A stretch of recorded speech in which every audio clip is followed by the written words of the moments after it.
सीताराम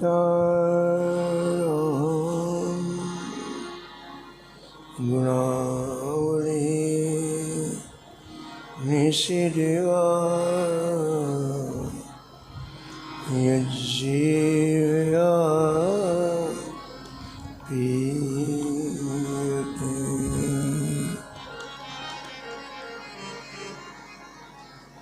सीताराम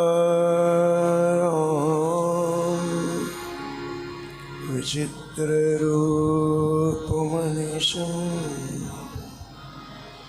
यश्चक्षुषार्णभूषणम्। सीताराम सुनाम धामनिरतं तं सद्गुरुं संभजे।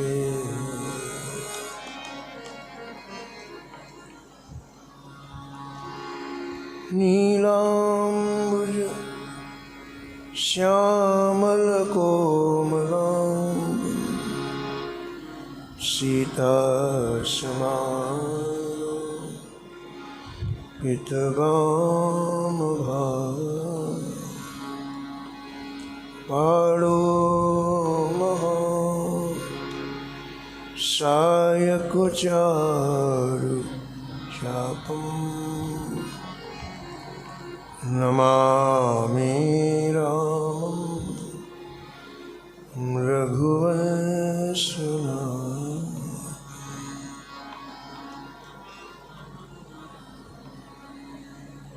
यत्र यत्र रघुनाथ कीर्तनं तत्र तत्र कृतमस्तकाञ्जलिं वाष्पवारि परिपूर्णलोचनं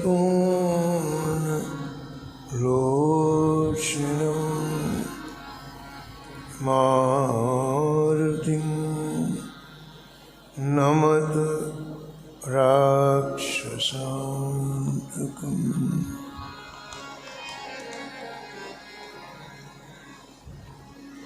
वाञ्छाकल्पतरुभ्यश्च कृपासिन्धुभ्य एव च पतितानां पावनेभ्यो श्रीवैष्णवेभ्यो नमो नमः।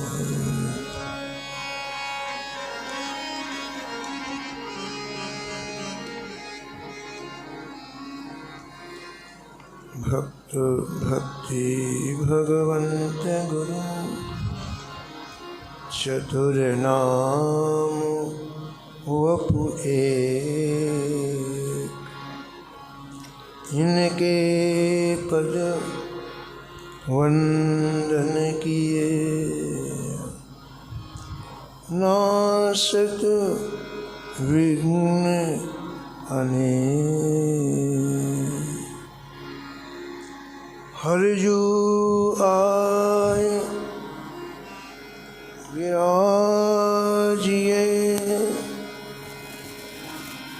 कथा सुनहु इतिहास।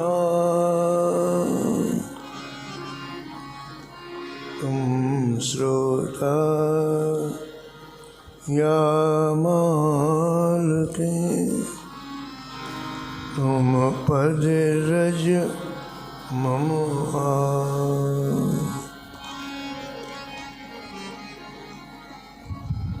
तुम पीछे जो और हैं श्रोता हैं रस खान। जिनके सकल मनोरथ पूरे हो श्री भगवान।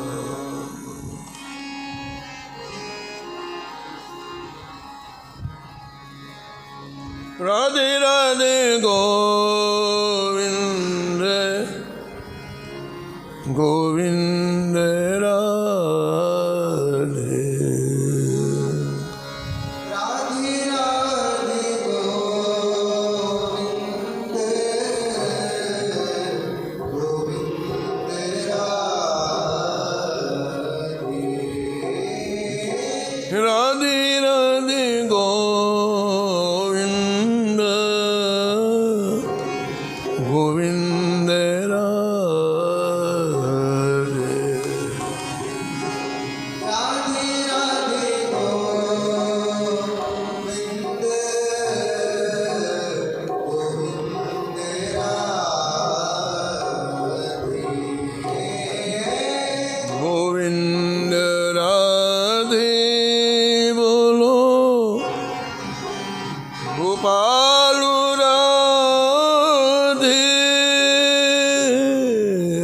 गोविंद राधे बोलो गोपाल राधे। गोविंद राधे बोलो गोपाल राधे। गोविंद राधे बोलो गोपाल राधे। राधे राधे गोविंद गोविंद राधे। राधे राधे गोविंद गोविंद राधे। हे राधे राधे गोविंद गोविंद राधे।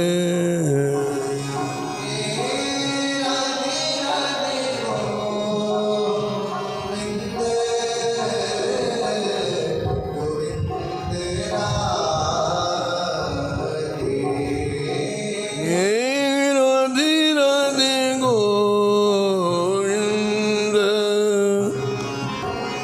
गोविंद राधे।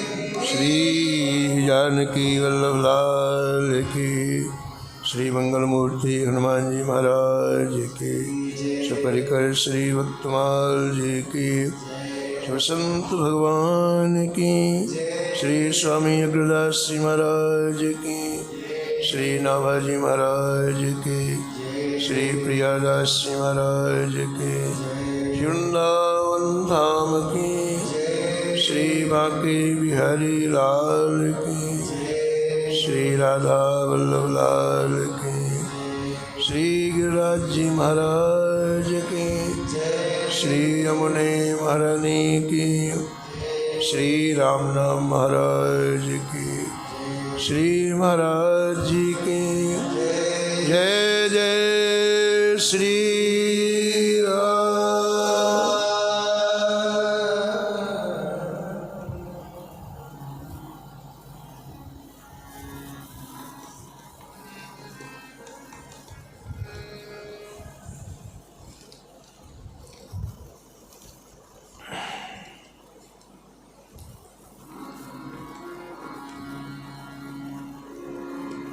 सहस्वास उपदेश करी जगत उदाहरण जतन कियो सहस्रास उपदेश करी जगत उदाहरण जतन कियो गोपुर हुए आरूढ़ उच्च स्वर मंत्र उचार्यो गोपुर हुए आरूढ़ उच्च स्वर मंत्र उच्चार सूते नर पर जाग 72 श्रवणन धार्यो सूती नर पर जागी 72 श्रवण निधान इतने ही गुरुदेव पदत भई न्यारी न्यारी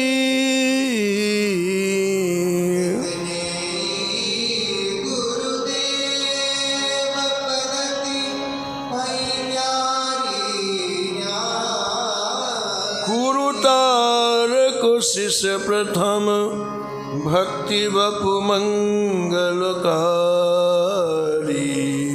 गुरुतारक शिष्य प्रथम भक्ति बपु मंगलकारी कृपण पाल करुणा समुद्र श्री रामानुज सम नहीं बियो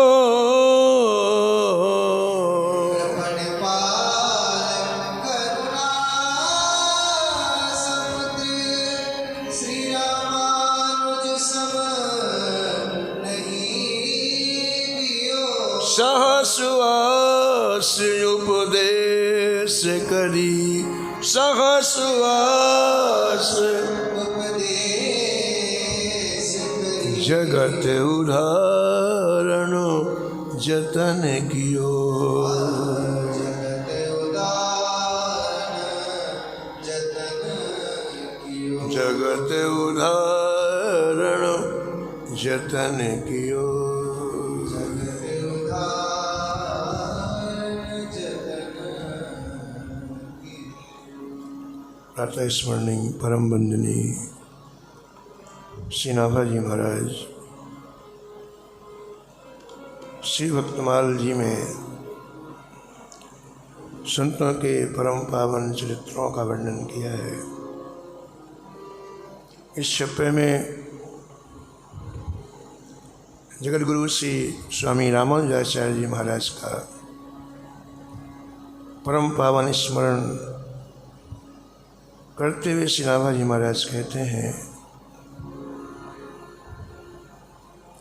आपने अनंत अनंत जीवों को भगवत धाम की प्राप्ति कराई, भगवान के भजन में आरूढ़ किया, लोगों को नरक की यातनाओं से बचाया।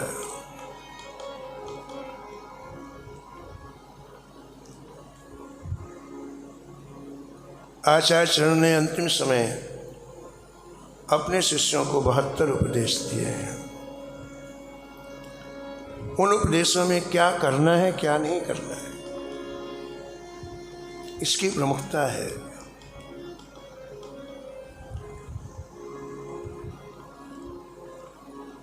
और दूसरी बात, जिससे श्री ठाकुर जी की प्राप्ति करना हो उसके हृदय में संतों के लिए कैसा स्थान होना चाहिए, इसका भी विश्लेषण कई जगह आचार्य चरण ने किया है। भक्तमाल की पंक्तियों का बहुत सा समावेश इन उपदेशों में है। नाभाजी लिखते हैं, हरि प्राप्ति की आस जो हरि प्राप्ति भक्तन के गुण गाओ,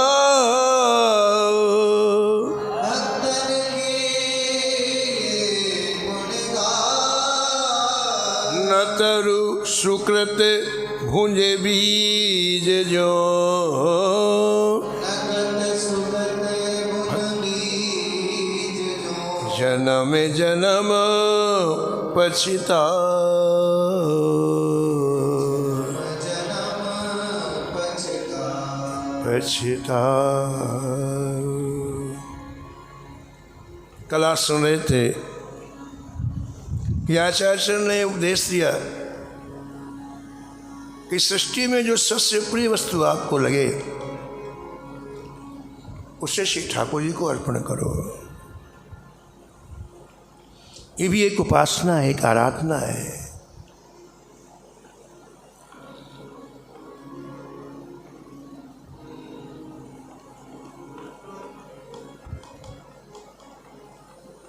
शास्त्रों में कौन से कर्म करने चाहिए, कौन से नहीं कर्म करना चाहिए,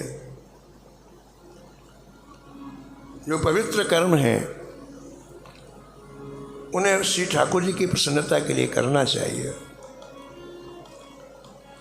61वां सूत्र आपने ये दिया, कोई भी चीज़ सीधे ग्रहण न करें। कोई वस्तु आपके व्यवहार में जो लानी हो उससे पहले श्री ठाकुर जी को अर्पित करें और प्रसादी के रूप में आप ग्रहण करें। उस वस्तु को भोग बुद्धि से स्वीकार न करके प्रसाद बुद्धि से ग्रहण करें, ऐसा आचार्य कहते हैं। 61 प्रभु अर्पित, 61 पटभूषण अन्नादि,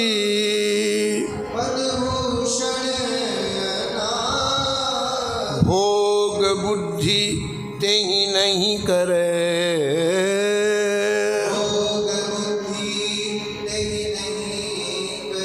माने ताहि प्रसाद,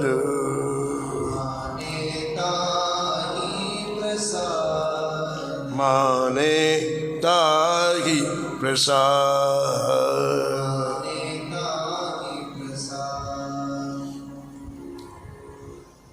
अभी अंतिम 9 सूत्र श्री स्वामी रामानंदाचार्य जी के हैं। उनमें 2 सूत्र तो अत्यंत सावधानी बरतने के लिए आचार्य ने कहा है।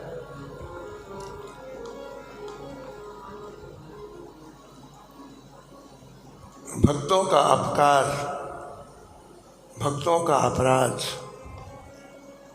ये 63वां सूत्र भी है और अंतिम सूत्र भी है।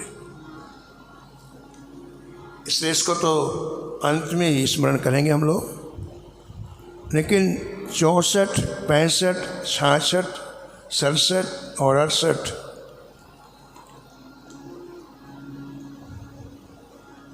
इन सूत्रों का श्रवण करें आप। 64 जब साधुजन, 64 निज पर हो ये प्रसन्न,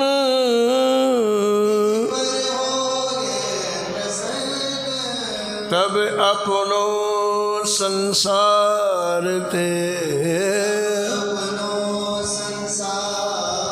गुणे उद्धार प्रपन्न, गुणे उद्धार प्रपन्न।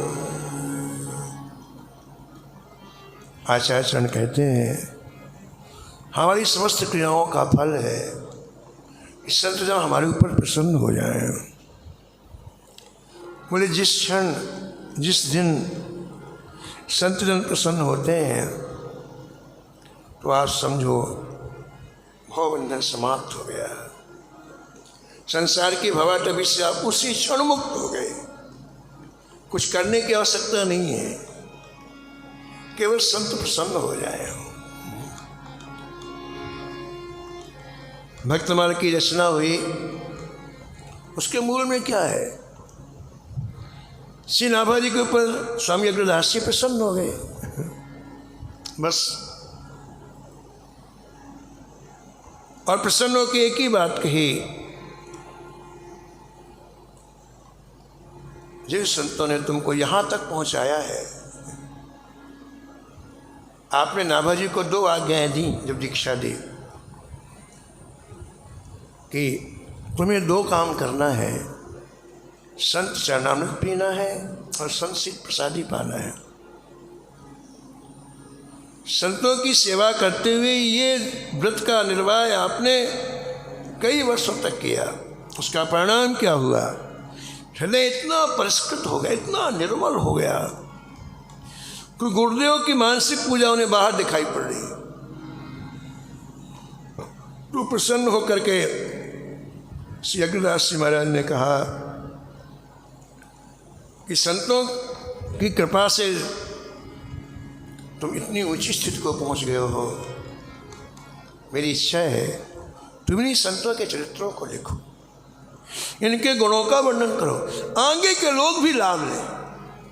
तुम्हें लाभ मिल गया, लेकिन आगे आने वाली पीढ़ी भी लाभ ले, इसलिए तुम इन संतों के परम पावन चरित्रों का वर्णन करो।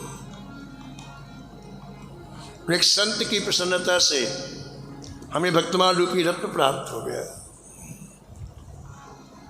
जिन बिहारी जी का हम दर्शन करने जाते हैं रोज, वो बिहारी जी कैसे प्रकट हुए?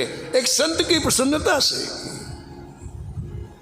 निधि वनराज में स्वामी श्री हरिदास जी महाराज 18 घंटे एक ही आसन में एक वृक्ष के नीचे बैठ करके श्री ठाकुर जी की मानसिक सेवा में डूबे रहते। आपके कृपा पात्र श्री विठल पुलदेव जी को भय हुआ कि कहीं शरीर का कुछ अनिष्ट ना हो जाए। न कुछ खाते हैं न कुछ पीते हैं। एक दिन हिम्मत करके श्री विठल पुलदेव जी स्वामी जी के चरणों में साष्टांग प्रणाम किया। स्वामी जी ने पूछा, कहो विठल कोई बात है? बोले, जय जय। आप लगातार इन छोटी छोटी झाड़ियों में क्या देखते रहते हैं? कहीं आपकी दृष्टि नहीं, एक ही जगह आपकी दृष्टि रहती है। हंस पड़े स्वामी जी, बड़ी सरलतापूर्वक पूछा था, विठल तुम्हें भी देखना है? बोले हाँ। बोले मेरे आगे बैठो। अपने आगे बैठा लिया, अपना कर कमल सिर के ऊपर रखा। ओ, सारा दृश्य बदल गया हमारा।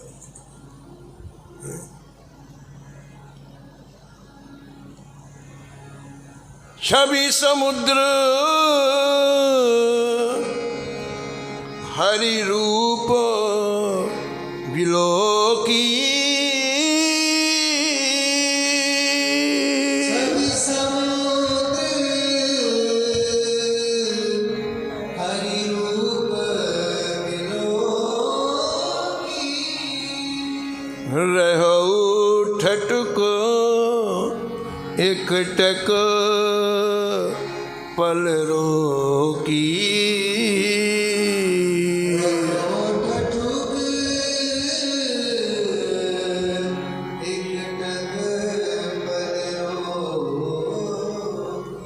सादर चित वही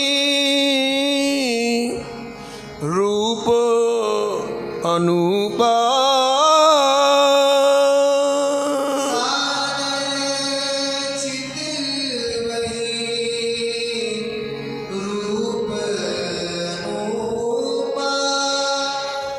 तृप्त न मानहि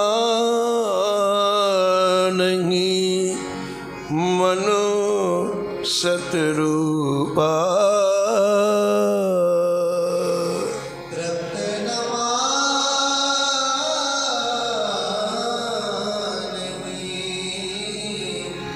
मनो सतरूपा। विठल पुलदेव जी निहाल हो गए। एक संत की मौज ने बिहारी जी को प्रकट कर दिया। आज हम जिनका दर्शन कर रहे हैं, प्रसन्न हुए और बिहारी जी का प्रागट्य हो गया। और मैंने भक्तमाल जी में लिखा है कि श्री कृष्णदास पयोहारी जी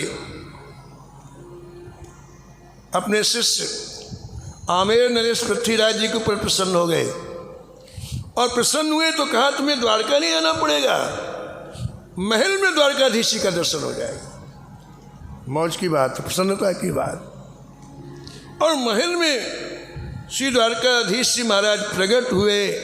अरे द्वारकाधीश जी तो गोमती गंगा प्रकट हो गई, राजा के महल के आंगन में गोमती गंगा प्रकट हुई और साक्षात श्री ठाकुर जी का दर्शन हुआ। आचार्य चरण कहते हैं कि जिस दिन संत जल प्रसन्न हो जाए समझो संसार की भवाटवी समाप्त और धाम का वास सुनिश्चित। 64 जब साधु जन 64 निज पर हो है प्रसन्न,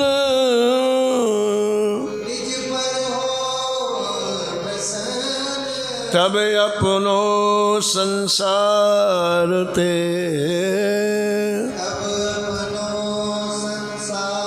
गुने उद्धार प्रपन्न, गुने उद्धार।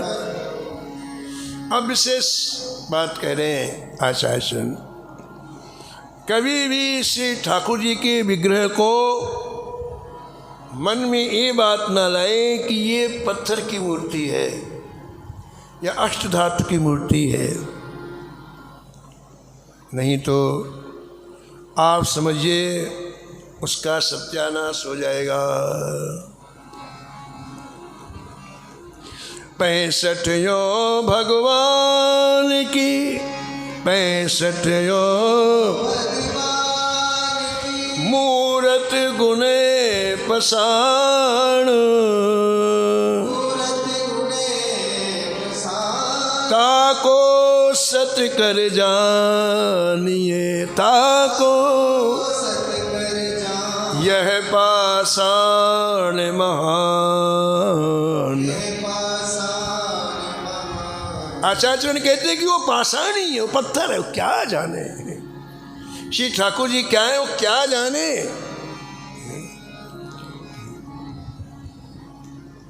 वृंदावन में एक सन्यासी जी थे, तो वो कह रहे थे महाराज रोज रोज बिहारी जाने से क्या मिलता है, एक बार देख लिया हो गया, क्या रोज रोज। अब उस पत्थर हृदय को क्या बताया जाए। इनका सौंदर्य हर पल हर क्षण नवीन होता है, जैसे सागर में लहरें आती हैं, लेकिन उसको देखने के लिए दृष्टि चाहिए ना, वो कहाँ है, वो तो किसी प्रेमी के पास वो दृष्टि है, वो इसलिए तो बार बार दर्शन करते हैं। हर पल हर क्षण नवीन सौंदर्य। नील सरोरुह नीलमणि, नील नीलधर श्याम,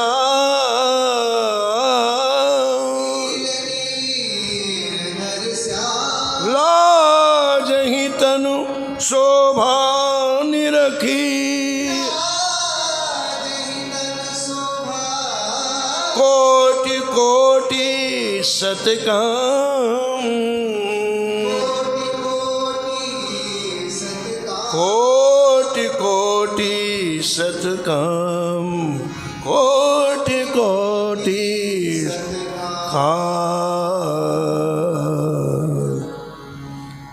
श्री ठाकुर जी का दर्शन करें, ये साक्षात ठाकुर। परम पूज्य स्वामी अखंडानंद जी जब पहली बार श्री अयोध्या गए तो कनक भुवन बिहारी सरकार का दर्शन करके बाहर निकले तो किसी ने बताया एक बड़े महाराज साक्षात्कार प्राप्त संत यहाँ रह रहे हैं, आपको संतों के दर्शन का बड़ा शौक था। तो आप पता लगाते लगाते उनकी कुटिया में पहुँचे, जाके प्रणाम किया और प्रणाम करके कहा भगवान श्री ठाकुर जी का साक्षात्कार कैसे हो, ये जिज्ञासा किया। वो संत भगवान बोले स्वामी जी अभी कहाँ से आ रहे हैं आप? बोले जय जय श्री कनक भुवन भाई सरकार का दर्शन करके आ रहा। अब भी कोई कसर है क्या साक्षात्कार में? जहां लाखों लोगों की श्रद्धा नित्य प्रति नमन करती है, वंदन करती है। अब और दूसरा साक्षात्कार कौन सा चाहिए आपको? वो साक्षात ठाकुर जी हैं। ऐसा स्वामी जी ने अपनी जीवनी में लिखा। बोले इतनी जोर से बोले कि जहां लाखों लोग अपनी श्रद्धा को समर्पित करते हैं, वो साक्षात ठाकुर नहीं है क्या? अब कौन सा साक्षात्कार चाहिए आपको? 65 भगवान की 65 मूरत गुने पसान,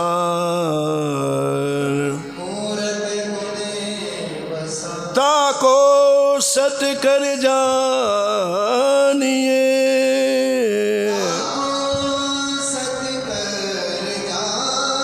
यह पाषाण महान।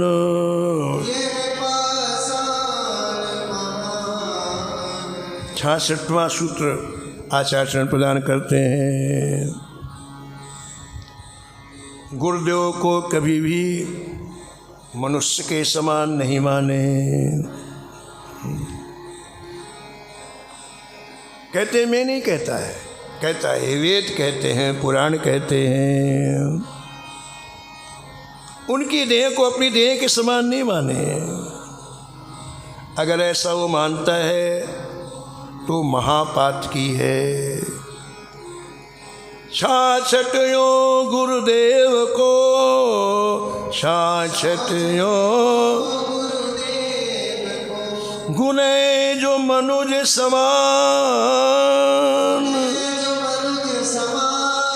महापात की ताहि को, महापात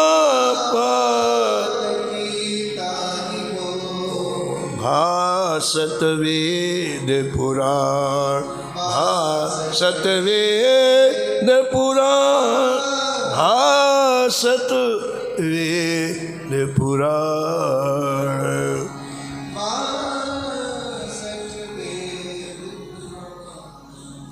गुरु साक्षात् परब्रह्म तस्मै श्री गुरवे नमः।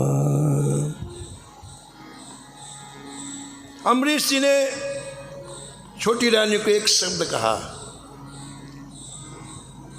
तुम्हें ठाकुर सेवा का बड़ा चाव है तो तुम अपने ठाकुर जी पधराओ और करो। किराए की सेवा नहीं होती।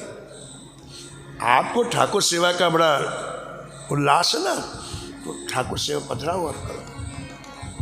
ने कहा कि इसको गुरु मंत्र मान लिया छोटी रानी। 2 अक्षर 4 अक्षर ने केवल इतने ही कहा कि तुम्हें ठाकुर जी की सेवा की लालसा है ना, तो अपने ठाकुर जी पधराओ और सेवा करो। प्रणाम किया, वापस आई। सुंदर महाराज श्री ठाकुर जी के विग्रह को बनवाया और ऐसी सेवा किया, ऐसी सेवा किया। एक दिन नारद जी ने कहा अम्बरीश जी से, महाराज देख के आओ सेवा क्या होती है।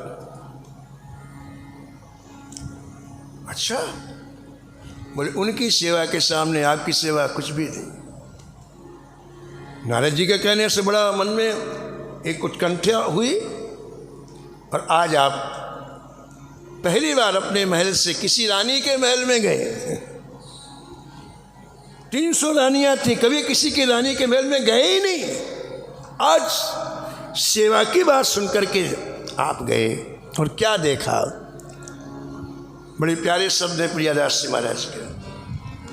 भक्ति रस में डूबी हुई रानी का दर्शन कैसे किया अम्बरीश जी ने।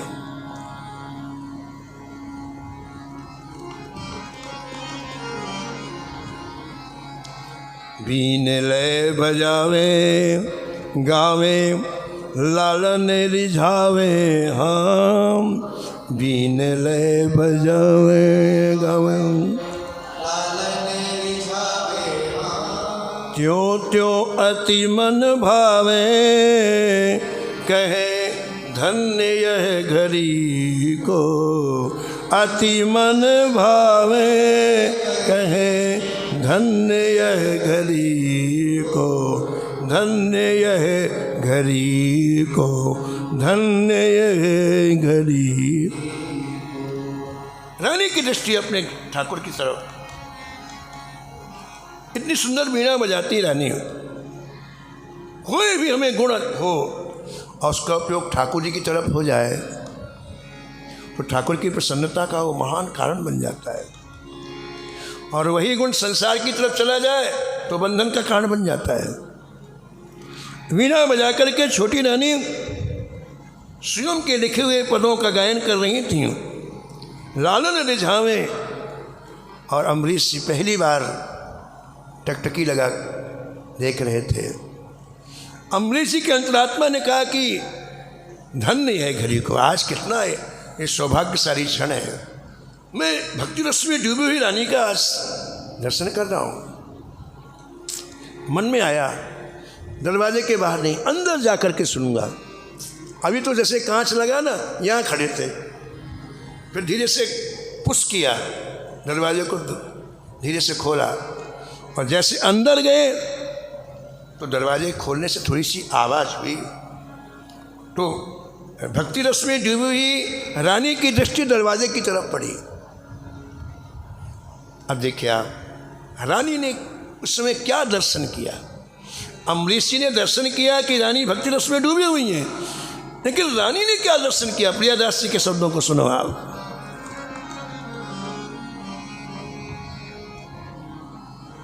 द्वार पे रहो न जाए, द्वार पे रहो ना गए ढिग ललचाए,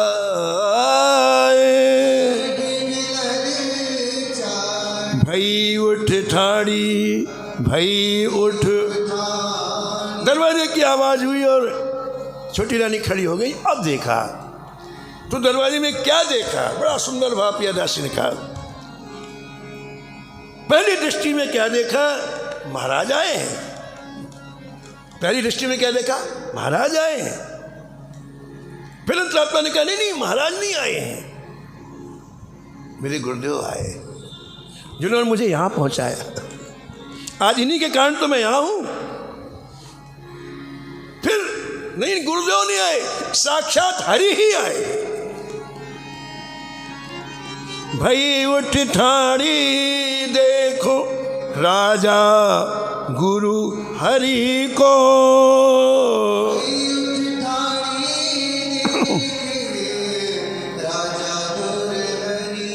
राजा गुरु हरि को, राजा गुरु हरि को, राजा गुरु हरि को। आचार्य कहते हैं कि गुरुदेव को मनुष्य का शरीर ना माने। अगर ऐसा कोई मानता है तो वेद और पुराण कहते हैं कि वो महापातकी है। 67 जो संत में राखे जाति विभेद,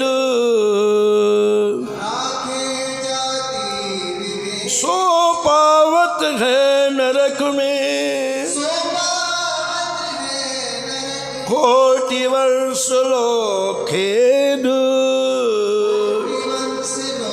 कोटि वर्ष लो खेद।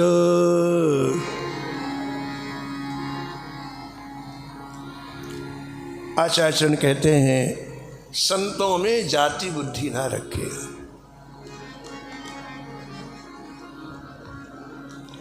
नहीं तो करोड़ों वर्ष की नरक की यात्रा करनी पड़ेगी।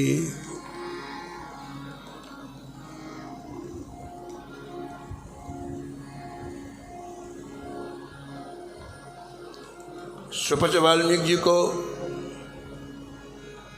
भगवान की आज्ञा से रसोई में बैठा करके भोजन कराया गया। द्रौपदी जी ने भोजन बनाया था और हमारे स्वर्ण के विशाल थाल में अनेक व्यंजन, क्योंकि ठाकुर जी श्री कृष्ण जी की आज्ञा हो गई थी, सामने रख, ठाकुर जी का भोग लगा के सामने रख। सुपच वाल्मीकि जी ने एक बार थाल को देखा और जितनी कटोरियों में अलग अलग व्यंजन रखे थे उठा उठा के थाल में सब एक में मिला दिया। उसी में कढ़ी, उसी में चावल, उसी में हलवा, उसी में खीर, उसी में सब्जी, उसी में दाल, सैकड़ों तरह के व्यंजन बनाए थे। आपने उसको पूरा गड्ढ बना दिया और सब कटोरियाँ खाली करके बाहर रख दी। अब जिस द्रौपदी ने पूरी रात जग करके इतनी मेहनत की, उसका तो कलेजा कांप गया। उसके तो मन में था कि जब पाएंगे तो कहेंगे वाह वाह क्या खीर बनी है, क्या बादाम का हलवा बना है, क्या सब्जी बनी है। और यहाँ तो बंटा ढारी हो गया बालक। तो कहा कुछ नहीं, लेकिन प्रियादास जी कहते हैं कि द्रौपदी के मन में आ गया, आखिर है तो नीच जात का। इतना मन में, इतना मन आनत खगुराया, इतना मन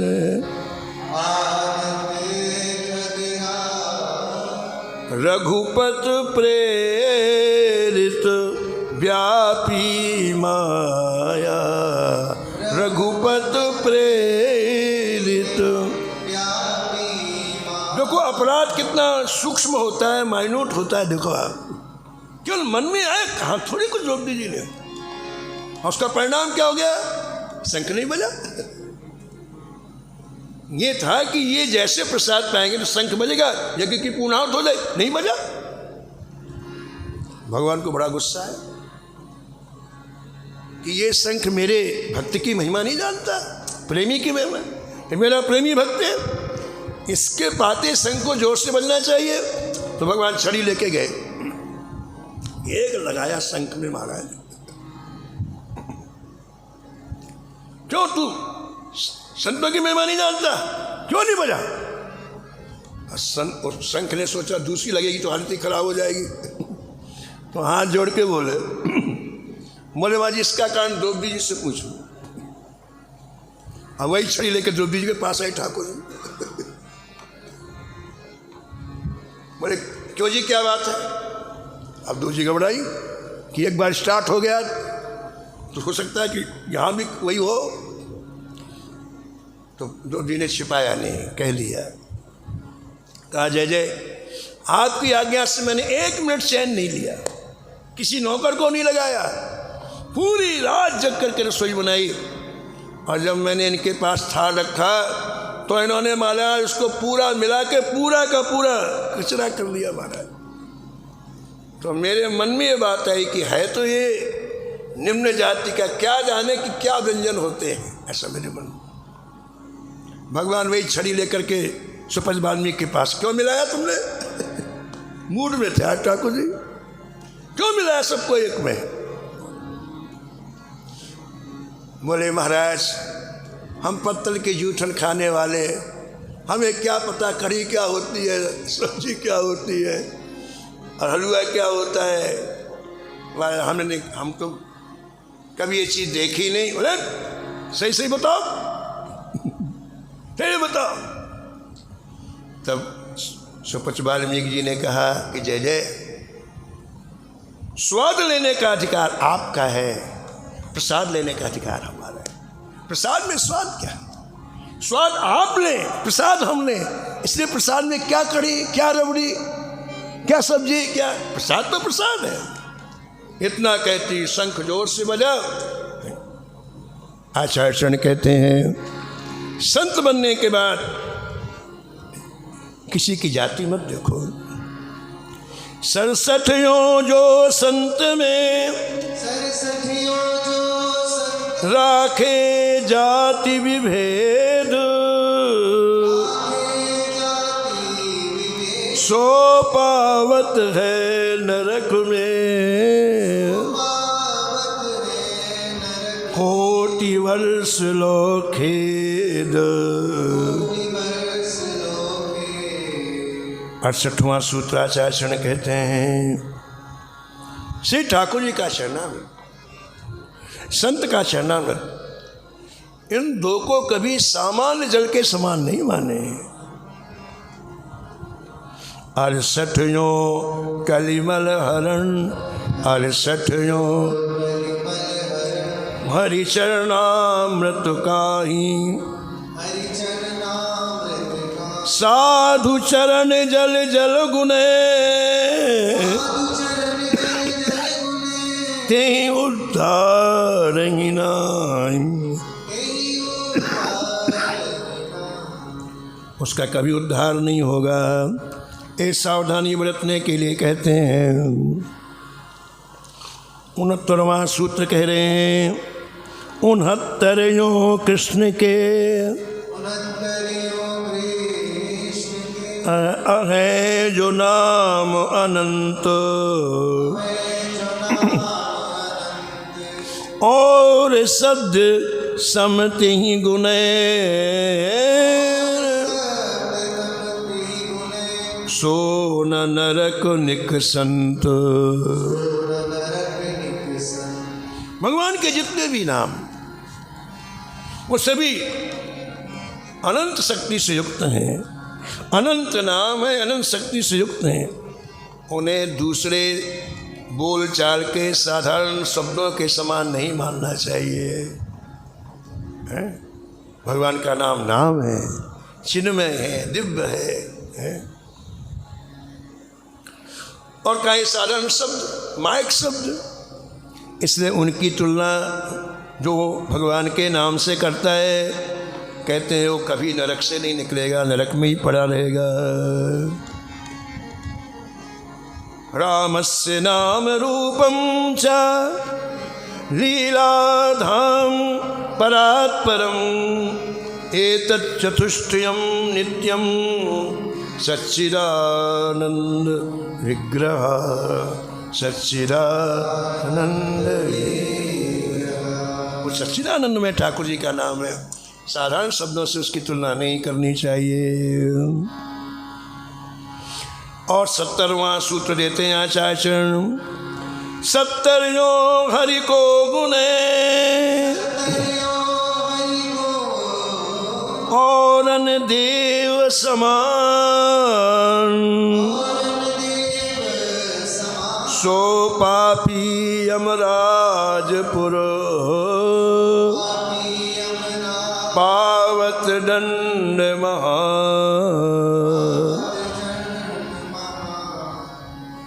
श्री हरि को और देवताओं के समान जो तुलना करता है, कहते हैं वह भी महान पाप करता है, और उसे यमपुरी में निवास करना पड़ेगा, रहना पड़ेगा। 71 कृष्ण के 71 पूजन ते मतिमान, अधिक संत पूजन गुणे, ऐसो वेद प्रमाण।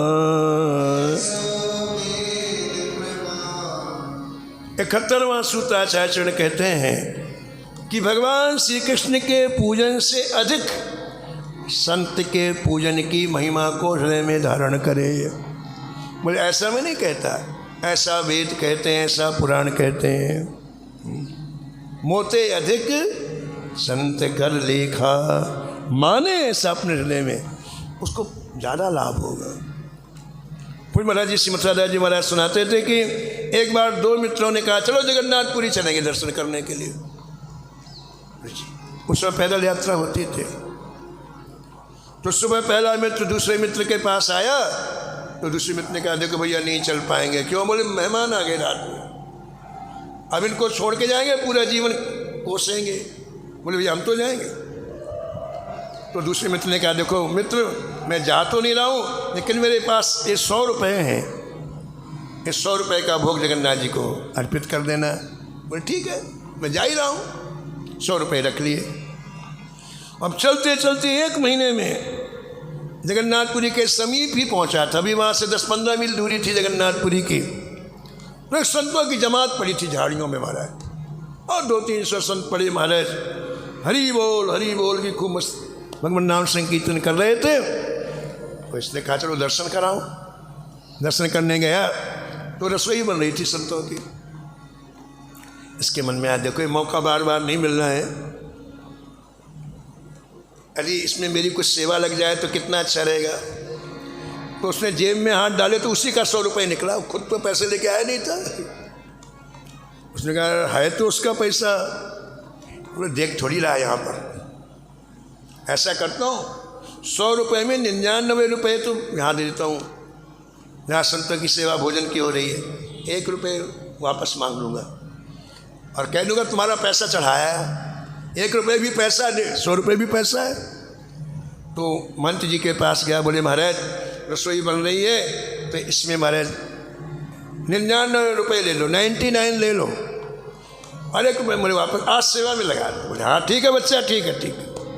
महाराज रसोई में पैसा सम्मिलित हो गया, संतों ने प्रसाद पाया और शाम को पूरी पहुँचाओ। वहाँ जाके सागर में स्नान किया और स्नान करके जैसे ही गया दर्शन करने के लिए 1 रुपये जगन्नाथ जी के चरण। बोले महाराज एक मित्र ने भेजा, ऐसे स्वीकार करो।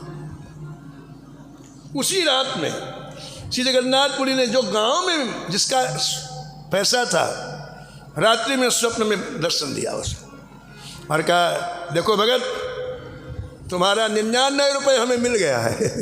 कितना मिला है? 99। ओ बड़ा खुश हुआ, कोई बात नहीं, 1 रुपये का उसने कोई चाय पानी पी लोगी, कोई बात नहीं, 99 रुपये तो मिल गया। बड़ा खुश हुआ, दर्शन में उस घर बैठे दर्शन हो गया। देखो तो जब वो लौट के मित्र आया प्रसाद देने के लिए गया तो उसने कहा मित्र हमें ठाकुर जी ने बता दिया है तुमने 99 रुपये ठाकुर जी को अर्पित कर। कोई बात नहीं, 1 रुपये का तुमने दे। अरे बोले बात नहीं थी भैया, बात ये थी कि मैंने तो 1 रुपये अर्पित किया ठाकुर जी को, 99 रुपये तो मैंने संत सेवा में लगाया। बोले इसका मतलब ये हुआ कि संत सेवा में जो लगाया जाता है उसको ठाकुर जी अपना मानते हैं और उनकी खुद की सेवा में जो लगाया उसको ठाकुर जी अपना नहीं मानते। वही बात आचार्य कह रहे हैं।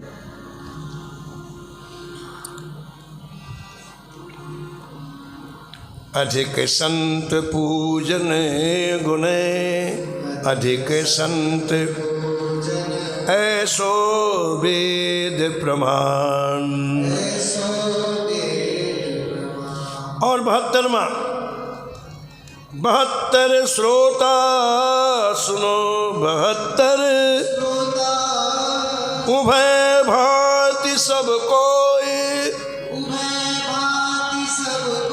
कृष्ण चरण जल से अधिको, साधु चरण जल जोए।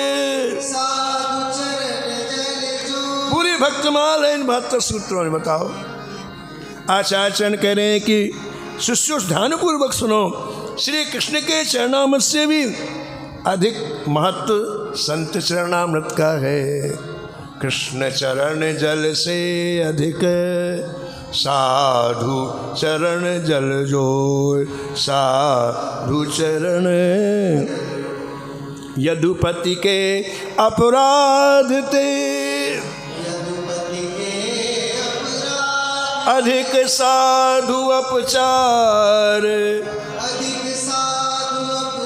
हरि अपराध मिटे कबहू, मिटे न सो युग चार।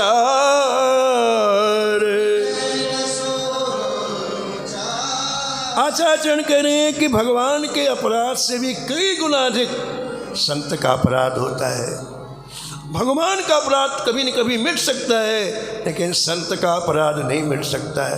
तो अपराध के 2 सूत्र आपने दिए और समय हो गया, इसका वर्णन आप कल श्रवण करेंगे। आज वाणी को ही विराम।